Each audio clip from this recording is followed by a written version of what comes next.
Pernah kepikiran nggak sih, gimana caranya aplikasi-aplikasi canggih di ponsel kita bisa berfungsi? Nah, semua itu dimulai dari yang namanya arsitektur komputer modern. Dan hari ini, kita bakal bongkar bareng-bareng cetak biru atau blueprint-nya, yang ternyata memungkinkan siapa saja buat membangun hal-hal luar biasa di dunia digital. Oke, kita mulai dari sini. Ini kelihatannya kayak silabus kuliah yang rumit ya. Tapi coba deh lihat ini sebagai sebuah peta. Peta yang nunjukin jalan untuk ngebangun masa depan. Semua ide dasarnya ada di sini. Tapi supaya kita benar-benar ngerti kenapa arsitektur modern ini revolusioner banget, kita perlu mundur sedikit, kita perlu lihat dulu masalah apa sih yang coba dipecahkan. Coba bayangin, sekitar 10 tahun yang lalu, kalau kita punya ide mau bikin website atau aplikasi, langkah pertamanya itu ribet banget. Kita harus berurusan sama tumpukan perangkat keras fisik. Cara lama itu, bukan cuma mahal dan lambat, tapi juga kaku banget. Kita harus beli server fisik yang harganya selangit, cari tempat yang aman dan dingin buat naroknya, terus bayar orang buat ngejagain 24 jam. Yang paling parah, kita harus nebak-nebak kapasitas. Salah tebak, ya udah, ulang lagi dari awal. Benar-benar nggak efisien. Jelas banget kan, cara lama ini benar-benar jadi penghambat inovasi. Biayanya besar, prosesnya lama, dunia teknologi butuh banget solusi yang lebih baik, lebih cepat, dan pastinya lebih fleksibel. Dan hadirlah solusinya, sebuah terobosan yang mengubah segalanya. Sesuatu yang sekarang jadi tulang punggung hampir semua aplikasi yang kita pakai setiap hari, komputasi awan, atau yang lebih kita kenal sebagai cloud. Gampangnya gini, cloud computing itu artinya kita nggak perlu lagi beli server. Kita tinggal sewa aja kekuatan komputernya sesuai yang kita butuhin.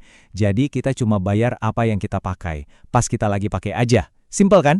Nah, analogi ini pas banget. Ini tuh kayak listrik di rumah kita. Kita kan nggak perlu bangun pembangkit listrik sendiri buat nyalain lampu. Kita tinggal colok aja ke jaringan PLN. Cloud juga gitu, kita tinggal colokin ide kita ke jaringan raksasa ini dan semua kekuatannya bisa langsung kita pakai tanpa pusing mikirin infrastruktur. Dan kalau kita balik lagi ke silabus tadi, langkah pertamanya ya ini, paham dulu konsep dasarnya. Sama persis kayak modul 1 di sini, semua dimulai dari fundamentalnya si cloud itu sendiri. Oke, jadi gimana semua ini bekerja? Yuk kita bedah komponen-komponen utamanya. Anggap aja ini adalah blok-blok bangunan digital yang bisa kita pakai buat nyiptain apapun yang kita mau. Yap, anggap aja semua komponen ini kayak satu set balok Lego digital.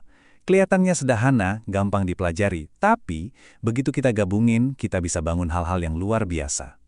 Yang pertama ada compute. Ini adalah otak dari semua operasi. Dialah yang ngejalanin kode, yang ngitung-ngitung. Pikirin aja ini kayak prosesor di komputer kita. Tapi yang keren adalah kekuatannya bisa kita tambah atau kurangin kapan aja dalam hitungan detik. Makanya, compute itu fundamental banget. Dia itu mesin utama dari aplikasi apapun. Gak heran kalau di semua studi arsitektur modern, modul ini pasti jadi yang paling inti. Persis kayak yang ditunjukin di sini. Berikutnya, ada storage. Ini ibaratnya hard drive raksasa di cloud, tempat kita nyimpan semua file, foto, data, apapun. Bedanya, ini super aman, tahan banting, dan bisa diakses dari mana aja di seluruh dunia. Nah, disinilah letak keajaibannya. Kita bisa mulai dengan nyimpen beberapa file kecil, terus berkembang sampai nyimpen data segunung, tanpa perlu sekalipun mikirin buat beli hard disk fisik. Semuanya udah diurusin. Terus ada networking. Ini kayak kabel dan router tapi versi virtual di cloud. Dialah yang nyambungin semua komponen tadi biar bisa ngobrol satu sama lain dan juga nyambungin aplikasi kita ke pengguna di internet dengan aman. Artinya, kita bisa bikin semacam pojokan internet yang privat dan aman buat aplikasi kita. Kita punya kontrol penuh siapa yang boleh masuk dan keluar. Jadi, aplikasi kita kuat sekaligus terlindungi. Dan terakhir ada database. Anggap aja ini lemari arsip super canggih.